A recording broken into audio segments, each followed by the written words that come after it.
السلام علیکم ورحمۃ اللہ وبرکاتہ۔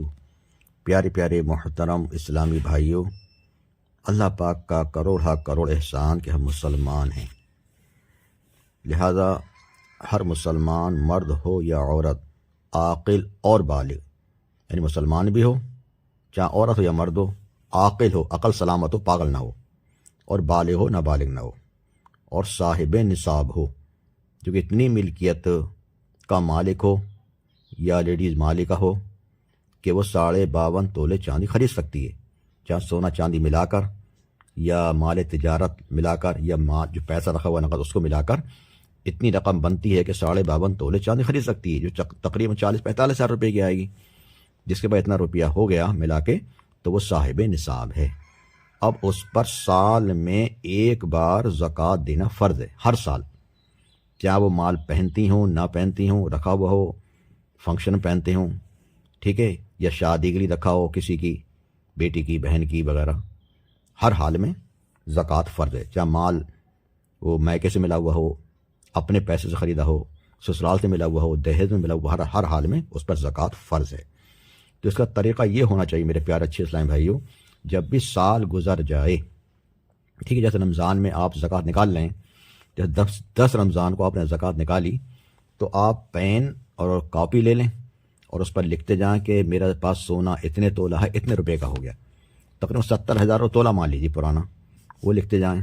زکوٰۃ کے لیے پھر چاندی لکھتے ہیں کہ چاندی میرے پاس کتنی ہے، وہ تقریباً 4,000 تولہ کے آس پاس ہے، وہ لکھ لیں، پھر نقد پیسہ لکھ لیں، ٹھیک ہے، جتنے بھی روپے ہیں آپ کے پاس، جتنی بھی نقد ہے آپ کے پاس، سارا ٹوٹل مان لیں، پھر اس کا 2.5% یعنی 40واں حصہ نکالنا یہ فرض ہے، ہر سال نکالنا فرض ہے۔ کتنے بنتے ہیں؟ 100 روپے میں صرف 2.5 روپے، 1 لاکھ میں صرف 2500 روپے بنتے ہیں، ٹھیک ہے، کوئی مشکل نہیں ہے۔ دیکھیے، جس کو اللہ پاک دیتا ہے اسی پر زکوٰۃ فرض ہے نا، ہر ایک پہ تو نہیں ہے نا۔ یہ یاد رکھیں کہ زکوٰۃ اسلام کا پل ہے جو جنت میں جانے کا راستہ ہے۔ تو جنت میں کس کو نہیں جانا چاہیے؟ سب کو جانا ہم انشاءاللہ۔ تو زکوٰۃ ادا کریں گے تو ہم پل ملے گا۔ اور پیارے آقا صلی اللہ علیہ وسلم نے فرمایا کہ اسلام لانے کے بعد میں اسلام میں 4 چیزیں فرض فرمائی ہیں، جیسے کلمہ شریف پڑھ لیا ہم نے، مسلمان ہیں ہم، اب ان میں سے 4 میں سے 3 تو ادا کرتا ہے کوئی، اور 1 نہیں کرتا تو اسے کچھ کام نہیں دیں گی کہ جب تک پوری 4 ادا نہ کرے۔ اور جو شخص زکوٰۃ ادا نہ کرے، جو زکوٰۃ نہ دے، اس کی کوئی نیکی قبول نہیں ہوگی، نہ اس کی نماز قبول ہے، نہ روزہ قبول ہے، نہ حج قبول ہے۔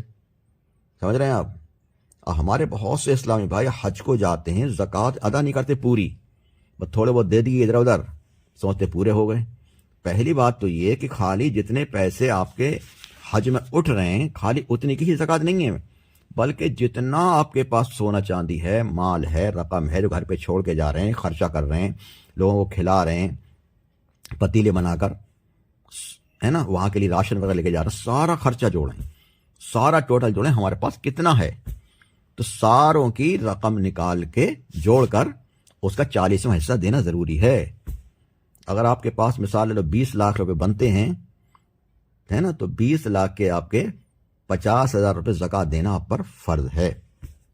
اب بتائیے، آپ 20 لاکھ تو خرچ کر رہے ہیں، لیکن 50,000 روپے خرچ نہ کرنے کی وجہ سے وہ 20 لاکھ خرچ کرنے کا فائدہ ہی نہ ہوگا، جب قبول ہی نہیں ہوگا تو بھائی ہم تفریح کے لیے تھوڑی جا رہے ہیں، گھومنے تھوڑی جا رہے ہیں، ہم جا رہے ہیں اللہ کے گھر کے دیدار کرنے کے لیے، عمرہ کرنے کے لیے، حج کرنے کے لیے، پیارے آقا صلی اللہ علیہ وسلم کے روضے کی حاضری کے لیے۔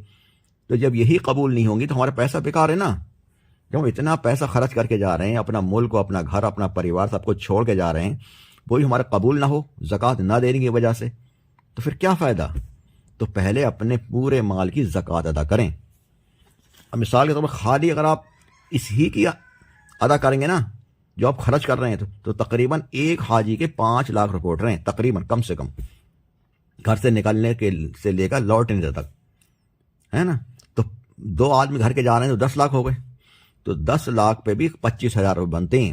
اب بتائیے کہ 25,000 روپے نکالنے ہیں، آپ نہیں نکالنے ہوں گے نا، وہ کسی کو 500 دے دیے، 1000 دے دیے، 200 دے دیے، 500 دے دیے، سوچ رہے ہیں 1000 2-4 ہزار روپے ہو گئے، کام ہو گیا۔ ایسا نہیں بھائی، یا کسی کو پتیلے بنا کے کھلا دیے، دعوتیں کر دیں، تو دعوتیں کر دیں، وہ زکوٰۃ نہیں ہوگی، اس سے وہ نہیں لگا جائے گا، زکوٰۃ تو آپ کو الگ سے ادا کرنی پڑے گی۔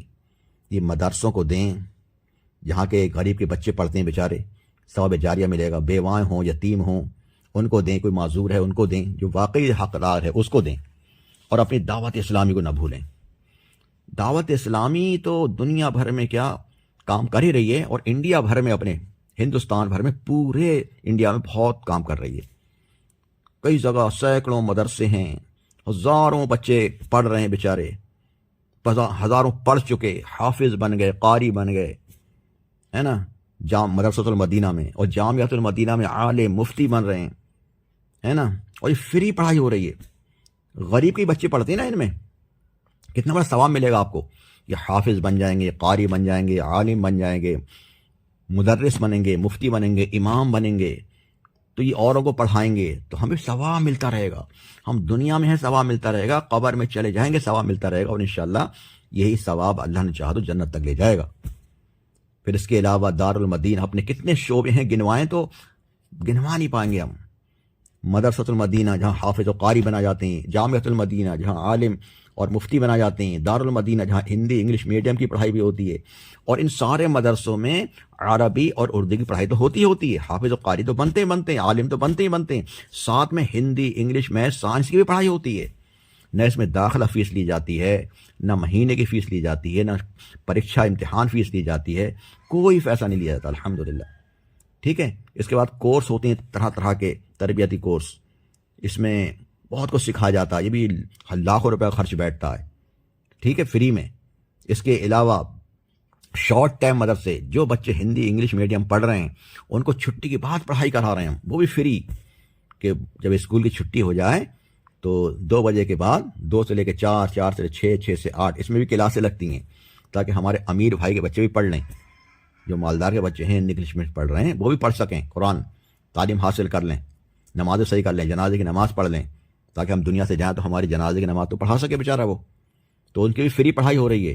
اس کے علاوہ جو بڑے اسلامی بھائی ہیں، بڑے ہو گئے 40 سال کے، 20 سال کے، 30 سال کے، تو بڑے وہ مدرسے میں جا نہیں سکتے اب، تو ان کے لیے ہم مدرسہ بالغان لگا رہے ہیں، رات کو لگواتے ہیں کئی جگہ، تاکہ وہ بھی اپنی نمازیں درست کر لیں، قرآن سیکھ لیں، نمازیں سیکھ لیں۔ اس کے علاوہ جو کہیں نہیں آ سکتے، مسجد میں بھی نہیں، مدرسے میں بھی نہیں، تو یا ان کی ایسی کوئی سویدھا نہیں ہے وہاں پر، قاری صاحب نہیں ہے، تو ان کو آن لائن پڑھایا جاتا ہے، گھر بیٹھے آن لائن پڑھ سکتے ہیں، قرآن پڑھ سکتے ہیں، نمازیں درست کر سکتے ہیں، دعائیں سیکھ سکتے ہیں۔ اس کے علاوہ ایک شعبہ ہے، محکمہ ہے حج و عمرہ کا طریقہ سکھانا، اس میں حاجی لوگوں کو جو حج کو جاتے ہیں ان کو طریقہ سکھاتے ہیں فری میں، اور جو عمرہ جاتے ہیں ان کو طریقہ سکھایا جاتا ہے۔ ایک ہمارا شعبہ ہے، محکمہ ہے تجہیز و تکفین، یعنی جس کا انتقال ہو جاتا ہے اس کو غسل سنت کے طریقے سے کس طرح دینا ہے، کفن کس طرح پہنانا ہے، دفنانا کس طرح ہے، یہ سارا معاملات ہم اپنی نگرانی میں کراتے ہیں الحمدللہ۔ یہ بہت پیارا شعبہ ہے، سمجھ رہے ہیں۔ ایک اپنا ہے کہ GNRF، یہ شعبہ بڑا پیارا ہے، ویلفیئر کا کام کرتی ہے یہ، جہاں کوئی حادثہ ہو جاتا ہے، پریشانی ہوتی ہے، درگھٹنا ہوتی ہے، اس کی مدد کرتی ہے، جو غریب ہوتے ہیں ان کی مدد کرتی ہے، جاڑوں میں کمبل لحاف وغیرہ بانٹتی ہے۔ کورونا کال میں ہم نے دیکھا کہ جگہ جگہ راشن بھی دیا، لاکھوں لوگوں کو، ہزاروں لوگوں کو پیسے بھی نقد دیے الحمدللہ، اور ان کی جنازے کی نماز بھی پڑھائی، ان کے گھر والے ہاتھ نہیں لگا رہے تھے حالانکہ، لیکن دعوت اسلامی والوں نے ان کو غسل بھی دیا، کفنایا بھی اور دفنایا بھی سنت کے مطابق الحمدللہ۔ اس طرح طرح طرح کے اجتماع ہوتے ہیں، اس میں لوگوں کی اصلاح کرنے کی کوشش کی جاتی ہے، نیکی کی دعوت دی جاتی ہے، برائی سے منع کیا جاتا ہے۔ رمضان شریف میں اعتکاف ہوتے ہیں 1 مہینے کے، آخری عشرے کے، اس میں لاکھوں روپے کا خرچ ہوتا ہے۔ نماز کورس ہوتے ہیں، ان کو نماز کے طریقے سکھائے جاتے ہیں۔ اس طرح نابینا اسلامی بھائیوں کے لیے بھی ہے، وہ ٹٹول کے ان کو پڑھاتے ہیں ہم، گونگے بہروں کا بھی ان کو اشارے سے سمجھایا جاتا ہے۔ کیا کیا بتاؤں میں آپ کو، کیا کیا نہیں کر رہی آپ کی دعوت اسلامی، اتنا کام کر رہی ہے، تو اتنے کام کے لیے پیسے تو چاہیے نا۔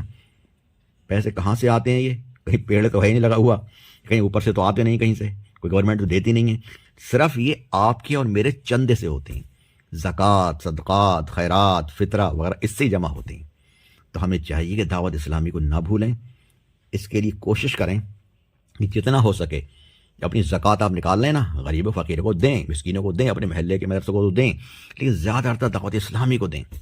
اس کے شعبے بہت ہیں، اس کے محکمے بہت ہیں، اس کے ڈپارٹمنٹ بہت ہیں، اس کا کام بہت ہے، اس کا خرچہ بہت ہے، کروڑوں روپے کا خرچہ ہے اس کا، تو دعوت اسلامی کو ضرور دیجیے۔ جتنا ہو سکے زیادہ دیجیے. اور آپ کو زکوٰۃ تو نکالنا ہی ہے نا, تو رمضان میں نکال لیجیے. رمضان میں نکالیں گے, رمضان میں نکالنے کا بھی ثواب ملے گا, کیونکہ رمضان میں نیکی کا ثواب بڑھ جاتا ہے. ٹھیک ہے, اگر آپ واقعی چاہتے ہیں کہ دعوت اسلامی اچھا کام کر رہی ہے اور دینا چاہتے ہیں آپ, تو کانٹیکٹ کر لیں ہم سے. نواب زاہد علی 95 206 026 12, یہ ہمارا کالنگ نمبر ہے. 95 206 026 12, اور واٹس ایپ نمبر ہے 99 271 076 34. آپ سب حاجی صاحبان کا انتظار رہے گا. یا ہم سے کانٹیکٹ نہیں کر پاتے, دور دراز رہتے ہیں بیچارے, تو اپنے یہاں کے ذمہ دار سے رابطہ کر لیں, اپنے یہاں کے مدرسوں کے قاری صاحب سے, ناظم صاحب سے مشورہ کر لیں, ان کو دے دیں. یا کوئی آپ کے یہاں کے مبلغ ہیں, آپ کے کوئی نگران صاحب ہیں, ان سے کانٹیکٹ کر لیں, جو آپ کو آسانی پڑے. بہرحال کوشش کریں. ٹھیک ہے, آپ سب کا انتظار رہے گا. انشاءاللہ آپ دیں گے نا, تو آپ کا پیسہ بھی انشاءاللہ بالکل اچھی طرح سے شرع ہیلا کرا کے جائز طریقے سے لگے گا, اور ضرور ضرور ثواب ملے گا. اور یہ یاد رکھیں, اپنی زکوٰۃ نکالیں نا, فطرہ نکالیں, جو بھی نکالیں, آپ غیر مسلم کو نہیں دے سکتے. غیر مسلم کو دیں گے تو زکوٰۃ ادا نہیں ہوگی. اس طرح بیٹا باپ کو نہیں دے سکتا, باپ بیٹے کو نہیں دے سکتا, بیوی شوہر کو نہیں, شوہر بیوی کو نہیں, اور ہاشمی صاحب ان کو نہیں دے سکتے. ٹھیک ہے, پوتا پوتی نواسا نواسی کو نہیں دے سکتے, دادا دادی نانا نانی کو نہیں دے سکتے, ان کو نہیں دے سکتے. ٹھیک ہے, باقی آپ غریبوں کو, فقیروں کو بھی دیں, یتیموں کو دیں, بیواؤں کو دیں, جو بیچارے مجبور ہیں, معذور ہیں, وکلانگ ہیں, ان کو دیں. اور باقی آپ دعوت اسلامی کو ضرور ضرور زیادہ سے زیادہ دیں. ٹھیک ہے, آپ سب کا انتظار رہے گا. جزاک اللہ خیر. السلام علیکم ورحمۃ اللہ وبرکاتہ.